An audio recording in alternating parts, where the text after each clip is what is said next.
What's going on, everybody? Dots here, and today I'm going to be bringing you guys my Magicka Dragonknight PvP builds for the Elder Scrolls Online Blackwood patch, and this is going to be a brand new build that I'm calling the Overburn build. So, Magicka Dragonknight, if you've played the class for long enough, you know that we somehow managed to get directly or indirectly nerfed every single patch. And with Blackwood, the biggest thing that I felt that negatively impacted Magicka Dragonknight was the change to health recovery. If you've been watching my channel or using my builds for a number of patches now, you know that I've always been a big fan of health recovery as a primary defensive mechanic on my magDK. For my back bar, I thought it was really efficient paired with heavy armor as a way to get an additional hot because cauterize is pretty subpar.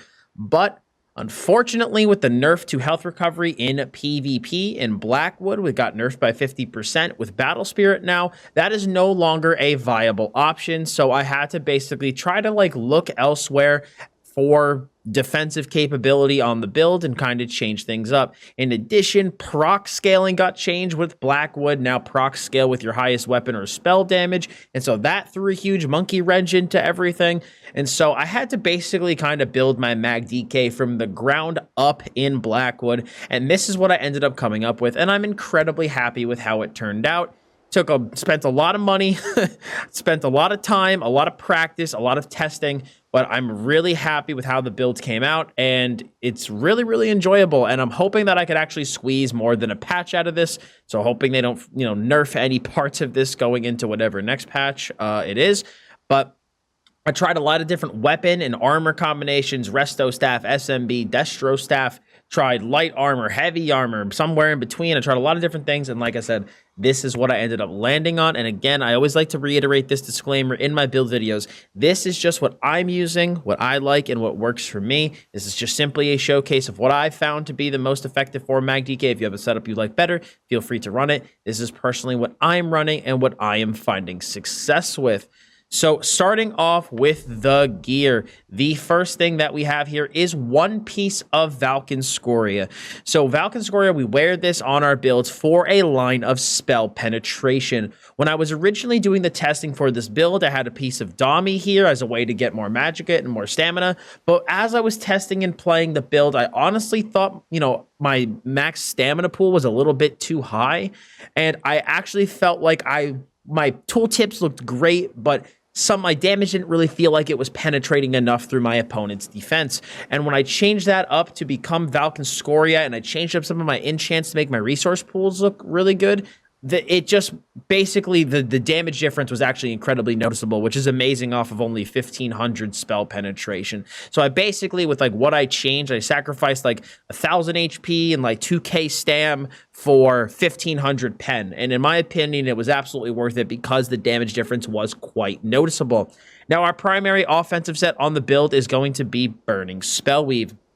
Burning Spellweave is a tried and true magDK favorite with a line of Magicka, a line of spell damage, a line of spell critical, and when you deal flame damage with any ability, you apply the burning status effect to the enemy, which gives you combustion, so that's 500 Magicka, and it also increases your spell damage by 490 for 8 seconds, and this could occur once every 12 seconds.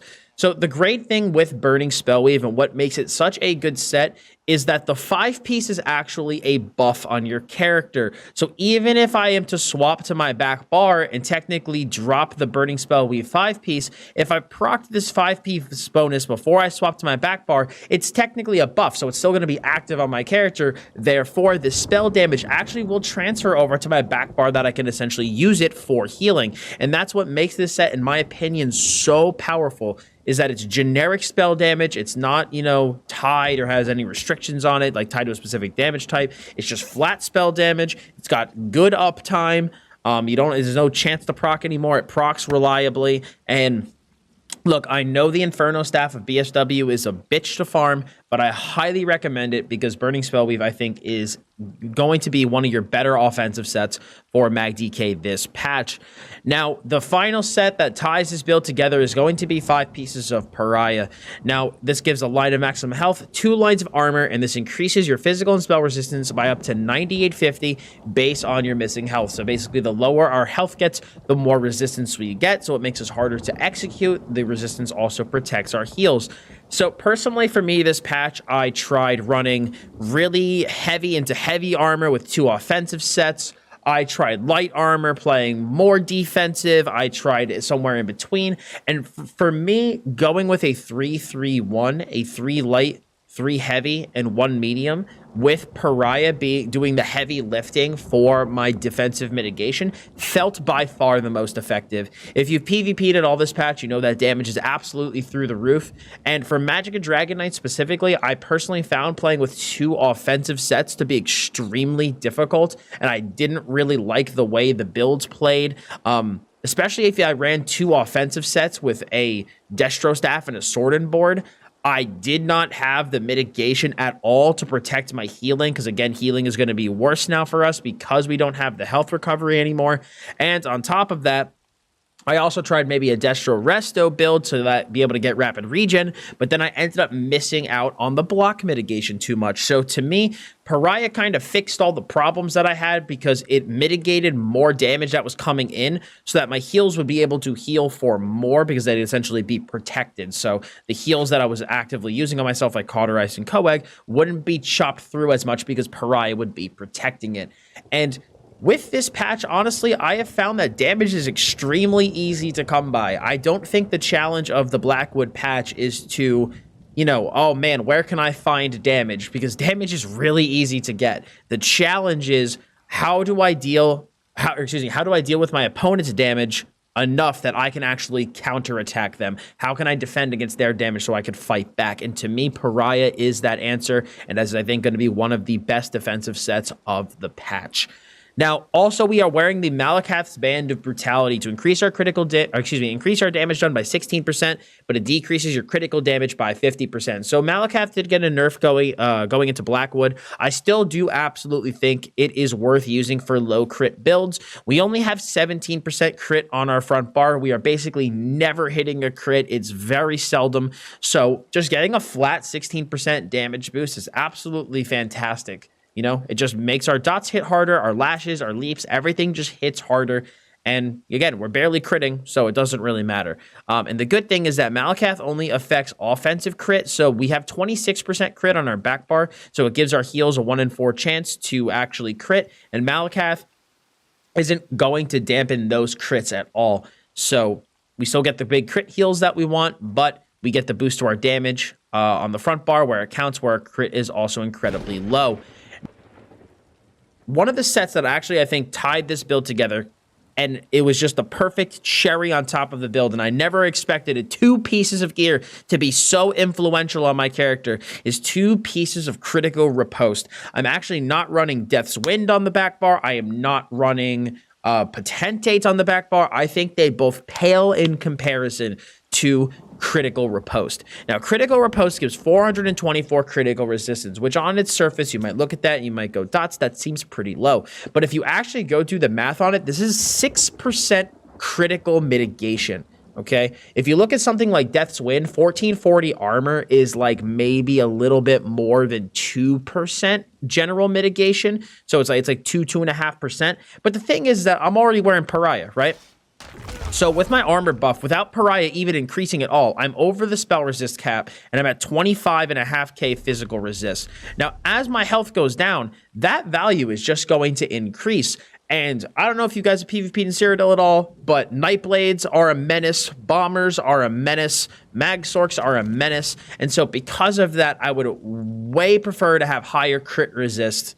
I'd prefer to have crit resist on my back bar than just like more armor. And I tried Potentates, but like Potentates kind of sucks, I think, this patch, because the thing is if you run Potentates, you don't want to run Temporal Guard because percent mitigation is multiplicative. So once you wear Potentates paired with Temporal Guard, Potentates actually becomes worse than Death's Wind, and I don't think Death's Wind is better than Critical Riposte.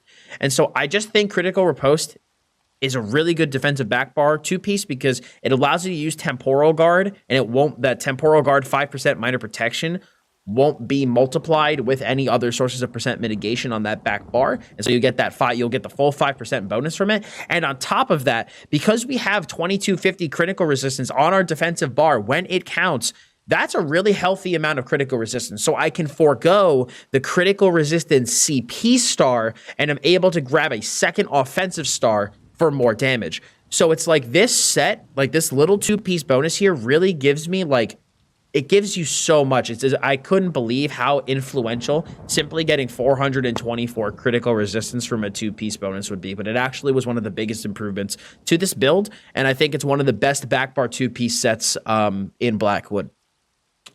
Now, moving into our actual gear weights and traits and all of that stuff, we are wearing a 3-3-1. Now, people might be wondering, Dots, why are you wearing a 3-3-1? And that has to do with the armor penalties. So if you look at the light armor penalties, each piece of light armor increases your damage taken from martial attacks by 1%, but it also reduces the damage taken from magical attacks by 1%. And heavy armor has the opposite. This decreases damage taken from martial attacks, but increases damage taken from magical attacks. So by wearing a 3-3-1, you are able to get really good bonuses from both heavy and light armor, and the negatives will basically offset each other.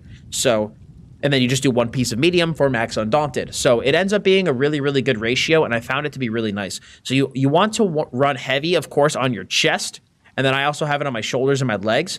You want light on your gloves and belt, and then I also have it on my boots. And then you want medium on either the helmet. You want medium on either the helmet or you have to do it on the helmet because the boots are going to be burning spellweave. So you want to do medium for your Valken Scoria helmet. In terms of enchants, I go all maximum magicka enchants on my gear and only one prismatic. I don't really think you need more than one prismatic. I think one is plenty, so I run magicka on everything else. I also then run 1, 2, 3, 4 pieces of impen and 3 pieces of sturdy. I run triple arcane, triple spell damage, charged with a flame enchant on the front bar for the sustain. This gives us hella combustion procs, so we get a lot of sustain from it, especially when you're 1vxing, because you can proc burning on multiple people, so you get multiple ticks of combustion. It just is incredibly good. And then we have powered on the one-handed back bar and sturdy as well on that back bar shield with a magicka glyph. Now, something I just want to comment on, at the time of recording this video, block cost is like so fucked up in the game right now. Like, blocks are costing more than they should. Like, you're losing stamina, and then like when you drop your block, you're losing more stamina. It's block cost is really weird. I recommend going to the forums at this point and taking a look at some of the threads that document the block issues right now. So I just want you to be aware that if you start playing this build and you're like, Dots, my stamina is dropping like a boulder, it's not because of anything that has to do with the build. There's a known block bug in the game right now. Hopefully this will be fixed at some point during Blackwood, because it makes playing any build that uses a sword and shield absolutely annoying as hell. But I just wanted to point that out here just so you guys are aware that that bug is in the game and does exist. But I think that pretty much covers us on the gear front of things. Now, moving into our spells, we are using Flame Lash. Look at that tooltip, 10k unbuffed Flame Lash tooltip. And then when you strike an enemy that is immobilized or stunned, you set them off balance, and then you can Power Lash, dealing damage at half cost, and then also giving you a fat hot over 2 seconds, and you can do this every 3 seconds. Look, don't get me wrong, I love Molten Whip. It's incredibly fun, but I am a Flame Lash just promoter. I absolutely love this skill. I think it plays super well into the playstyle of the Magicka Dragonknight. It allows you to brawl, and like, let me tell you, you don't realize how big that heal is until you don't have it. Whenever I play builds with Molten Whip, the tempo of my gameplay always changes quite a lot.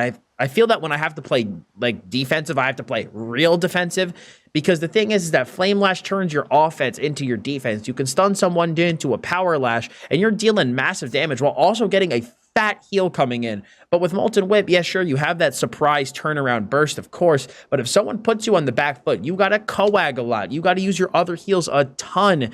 And I think the hot from Flame Lash is just incredibly strong. And I think it is definitely the better morph of the two whips at the moment, especially for my play style. But yeah, Flame Lash, incredibly good skill, and by far my favorite spammable between the two. Burning Embers is going to be one of our primary hots, also giving us a fat heal when it ends, 91% of total damage inflicted when it ends. This also does automatically apply the burning status effect, effectively reducing the cost of this skill down to 2200. It's primary hot on the build, good with Malakath, so absolutely a great heal to run. I'm running Fossilize as my primary stun. Fossilize is an incredibly strong stun, cannot be dodged or blocked. It stuns them and then immobilizes them for 3 seconds, and then dealing damage when the stun ends as well. Typically, what I do is I always do Fossilize with Flame Lash, and I'll do Molten Whip with Shattering Rocks. So, because I'm running Flame Lash, I am running Fossilize. Also use Elemental Drain. Elemental Drain is an amazing skill for the Magicka Dragonknight. In my opinion, it is a 100% must run. It gives you effectively like 340 Magicka recovery from the Minor and Magicka Steel, and it also gives you 6,000 penetration, which is an absolute boatload of damage. So the skill is also totally free. So amazing skill. You got to run it on your front bar. We also run Engulfing Flames for another for another dot on the build. This also will give us, once Burning Spell Weave procs, this will give us our maximum 10% additional flame damage on our opponents. So it gives us a percent amp on all of our damage, basically. And it is another dot to add to the build, and it's a solid AoE conal, so you can spread a lot of damage around to your opponents.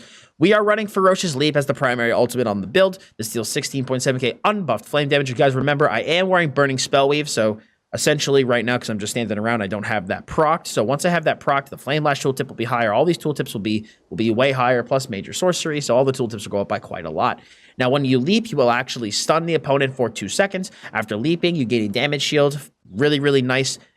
Because of that damage shield, leap can be used offensively, defensively. You can use it to bait people in and then leap on them. You'll get the battle roar heal. You get a fat shield, and you can just power lash after that and really turn the tide of a fight. Also, this skill is just the best ultimate in the game in terms of appearance. It looks freaking badass. So have to run Ferocious Leap on the DK. Gotta bring the rock to the hoop. Now, going on to our back bar, we are going to be running Degeneration. Degeneration is just another dot on the build, and it is our source of Major Sorcery. It's also really cheap, so just a really good skill to run. Our next skill is going to be Cauterize. I have not run this skill in quite some time. Cauterize gives us a heal, a burst of healing every 5 seconds. It also gives, for 15 seconds, it also gives us Major Prophecy for big crit on our back bar, so we're able to get more crit coags, and that's why our crit on our back bar is higher than our front bar. Personally, I'm not the biggest fan of Cauterize, but it's kind of like what we have to use. I used Health Recovery for like about a year because I think Health Recovery was better than Cauterize, but with just the way that it synchronizes with the DK passives, heavy armor passives, we have such easy access to Major Fortitude that Health Recovery was outpacing Cauterize. It was outpacing it in terms of a heal over time. But now that Health Recovery is 50% worse, obviously that's not the case anymore, and so because of that, we kind of have to use Cauterize as our quote-unquote heal over time on our Sword and Board builds. I did try doing a Destro Resto build because Rapid Regen is just wildly more effective than Cauterize, but the problem with the Resto staff is that you miss out on the block mitigation, in my opinion, on a magDK way too much. Block mitigation is just such a huge source of defensive prowess, and so not being able to have that was brutal. So I do believe that I still like Destro and SMB, but this is kind of like the only like decent heal option we have for this slot. The heals from it necessarily aren't the worst. It's a cheap heal that heals for an okay amount. I just wish it procced a little bit more frequently so that it was a slightly more reliable heal over time, but it's just kind of like the best option we have for the slot. So you are pretty much going to have to run this here, in my opinion. We also do have Coag. Coag has gotten some very generous buffs over the last couple of patches, which makes me really, really happy. Coag used to be like the magDK's bane existence. You would like hate to hit Coag, but now it's actually a really solid heal. It's a good burst heal. It scales up as you miss health. You don't have to chop off your leg to cast the skill anymore. So Coag is a really solid burst heal. So I believe between Coag, Cauterize, Flame Lash, and Burning Embers, and then Battle Roar, you have a solid toolkit of healing at your disposal. And of course, while I do miss the health recovery with just kind of like the more defensive orientation of my build now with Pariah, defends the Cauterize heals a lot more, defends my Coag heals a lot more. And so because of that, the healing still feels pretty good on the build. We, of course, run Volatile Armor as our major resolve buff, and this also gives us another dot, and it reflects magic damage when we get hit by a melee attack. So, it looks cool. It's our good defensive buff. It adds another dot to your opponent. I still really wish this was flame damage, but it's our armor buff. It's pretty good. It's what we need to use. Now, our last slot might take some people by surprise. We are running Elusive Mist. Now, Elusive Mist is going to be our primary form of kiting. We turn into a mist, reducing our damage taken by 75% and giving us major expedition, increasing our movement speed by 30% as long as we maintain the channel. And this also removes and grants immunity to all disabling and immobilization effects, but you cannot be healed and your recovery stats are disabled. Now, the reason that that's not a big deal for magDK is because magDK's got really good like off resource sustain through stamina from Battle Roar. So because I use that and I also use tripods, you know, I don't really have the concern of maintaining my stamina pool while playing the build. You know, I mean, obviously the block bug doesn't help right now, but that's kind of like, I feel like one of the big concerns for other classes that might want to consider using Elusive Mist, because it's always disabled your Magicka recovery. But when it started disabling the other ones, people became a little bit more wary of it. But because Dragonknight is able to restore the off resources from Battle Roar so easily, I don't think it's really that big of a deal. Now, I have not used the Vampire in quite a long time, but I definitely think it's needed for this patch. So I've been a firm believer for like the last couple patches that as a magDK, you either need to run Wings as a form of range mitigation, or you need to run Elusive Mist. And I kind of went with Wings for a really long time, especially during Flames of Ambition, during no proc. But now that the procs are back, I feel like if you only run Wings, you're just going to be taking so much damage. And because the movement Wings kind of sucks, you aren't really able to escape. Like, yeah, sure, you have a whopping 2 seconds of snare and root immunity when you use it, and you do dampen incoming range damage, but you're still going to be really slow, you know? And because you need to be able to get to LOS, like, you really need to get to LOS this patch because of how high damage is, you would need to, like, pair Wings with Race Against Time, and that takes up a lot of slots on your bars, and especially because I am running Malakath, like, I really don't give a crap about Minor Force. And so, to me, and especially now with health recovery being basically useless now in PvP, I don't really find the drawback of the health recovery from being a vampire that much of a big deal. And so, because of that, I just think Elusive Mist is definitely a superior kiting tool than Wings and Race Against Time, personally. Also, I stay in stage 1 vamp. With stage 1 vamp and being a Breton and having charged in the Atronach Mundus, like, my sustain feels fine. I really don't notice the 3% cost increase, especially now, you know, I've been used to running pretty low recovery even in heavy armor, so now that I'm wearing 3-3-1, I get more cost reduction from the light armor, so the cost increase from being a stage 1 vamp is not that bad. Now, I did test stage 3 vamp, for those of you who might be wondering about on death. I did test stage 3 vamp, and I hated it. The sustain was really, really bad, so I would definitely recommend staying at stage 1, but that stage 1 is really all you need to be able to utilize Mist Form. We also have Temporal Guard. Temporal Guard is good if we want to make some cheeky plays with it, but the main reason we have it slotted is the Minor Protection.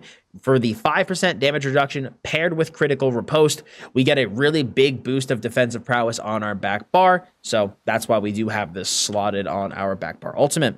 Now, in terms of our stat sheet, unbuffed, just standing around, we got 35k maximum magicka, 27k max health, 18k max stam, 2336 magicka recovery. We have about 3k spell damage, 5,000 just resting spell pen, which again goes up to 11k with Ellie Drain, 25,600 spell resistance, 17,800 physical resistance with 1,800 crit resist, and then again, on that back bar, those stats do increase. We go up to 36.7k maximum magicka, 1259 magicka recovery, 273020 spell resist, 19.5 physical resistance with 2246 crit resist. And then again, we saw the buffed up resistance stats before. We were able to take a look at those. And remember, those resistances will only go up as Pariah, you know, as we lose health and Pariah starts to kick in.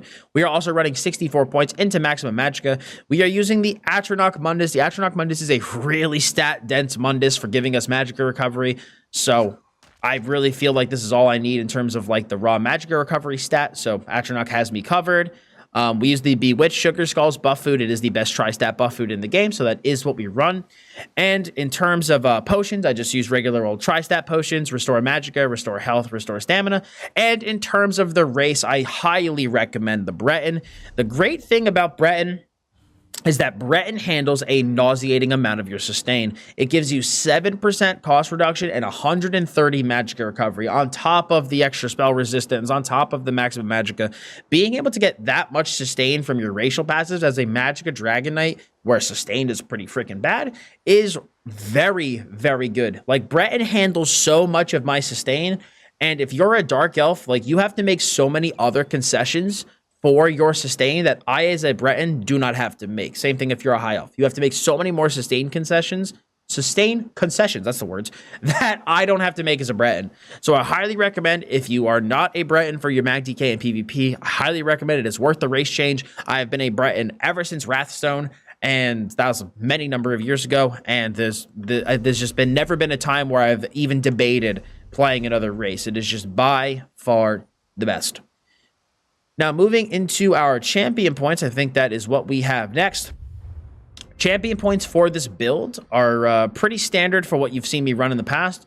We run Deadly Aim for 10% into single target attacks. This will affect our whip, and it will affect all of our dots. Keep that in mind. Thaumaturge will only affect your dots. Deadly Aim will affect your instant hit single target damage as well as damage over time skills. So Deadly Aim is a really efficient CP star for magDK. We also have Master at Arms. Master at Arms will increase all of our direct damage done. So that's all of our instantaneous hits, like the instant hit on Embers, the instant hit on Flames, the instant hit on Lash, and most importantly, this also gives us 10% damage on Leap. Really happy to see this here. It was really shitty to have like no increases to my Leap last patch on my magDK from the CP, so with Master at Arms, we now do have that, which makes me very happy. We also do have Unassailable for 10% damage reduction on AoE attacks, and then Duelist Rebuff for 10% reduction on single target attacks. And again, we do not have to get this critical resistance star because we do have critical riposte on the back bar, which allows me to run these 2 offensive stars to get a lot of extra potency from my CP tree. On the red side of things, we are running Rejuvenation, of course, for the extra recovery. We need to run Boundless Vitality now. They did nerf, and in case you don't know, in Blackwood, they nerfed the passive stars all pretty considerably. Not all of them, but many of them. And so because of that, our health kind of dropped a good amount. And so I want to now run Boundless Vitality to give me 1,400 extra health so that I have more stats to play with. You also want to run Juggernaut. While you're under the effects of crowd control immunity, you take 10% less damage. This is incredibly good because most people obviously are trying to go for their big burst when you are crowd controlled and when you cannot respond to their burst. And so because of that, if you can break free quick enough, you're going to be getting an additional 10% damage reduction just from being immune to CC. So it's really, really good. Definitely recommend running this star. Now, we also run, because this is a block-heavy build, I also do run Survival Instincts. While you're afflicted with a status effect, and while you're 1vxing, that will be almost all of the time, your core combat skills cost 5% less. Now, that is block, dodge roll, sprint, break free. Just a flat 25% cost reduction on that from Survival Instincts. Now, again, to just repeat, remember, block is super bugged at the time of making this video, so you're going to feel like even with this and even with all your sturdy pieces, you're just going to like blink and your stamina is going to be gone. So I really hope that gets fixed soon. Like, that's like an emergency level fix in my opinion. But from my tests and playing last patch, like, I know that with the amount of sturdy I have and with Survival Instincts, you are going to be able to block for a really long time. Really, really good CP star. Definitely recommend it. Now, in terms of a rotation for the build, basically, magDK, if you've never played it before, or if you're just getting into it, magDK is all about buff and debuff maintenance. Your damage, your sustain, your healing, everything comes from managing your buffs and debuffs. You want to maintain Volatile Armor. You want to maintain Cauterize. You want to maintain Degeneration for a dot and 4 major sorcery. You want to maintain Elemental Drain for minor Magicka Steal and for your major breach. You want to maintain Engulfing Flames for a dot and 4 the damage increase. You want to maintain Burning Embers for the dot and 4 the heal whenever it expires. Maintaining your buffs and debuffs is just a crucial portion of playing the class. Because outside of that, your main goals are pretty simple. You want to just hit people with a Fossilize until you double Lash. You also could Fossilize into Leap into Lash.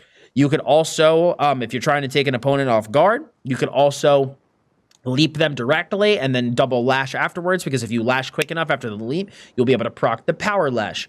In terms of defensive play, the main thing that you want to do is you want to use Mist Form to kite to safety, and then you want to cauterize and you want to coag. And that'll be a good amount of healing, and you'll be, pretty much back up and ready to fight. And that's kind of the good thing that Mist Form offers us, is it offers us the ability to get to safety quickly to be able to heal ourselves back up. Not only that, we are tanky as hell when we're kiting in Mist Form. We have the 75% mitigation from Mist Form, we have the 5% from Temporal Guard, we have our pariah resistances, we have 2250 critical resistance. When you kite in Mist Form, you're not going to be taking a lot of damage, and so you're able to get to safety and heal yourself back up nice and quickly. But yeah, guys, I'm pretty sure that's going to be it for me today with the brand new magDK build for the Blackwood patch. Hopefully, guys, we actually get more than one patch out of this build. When I first started with Blackwood on the magDK, I'm not going to lie, I was a little salty about the changes to health recovery just because it really hurt my builds quite a lot. But after a lot of testing, trying a lot of different weapon and armor combinations, this is what I've landed on, and it's felt great. I've tested it in duels, BGs, Cyrodiil, and it works really, really well in all environments. It's a really solid build. Pieces are not that hard to get, obviously, with the exception of the BSW Inferno, but I'm telling you, it is worth the farm.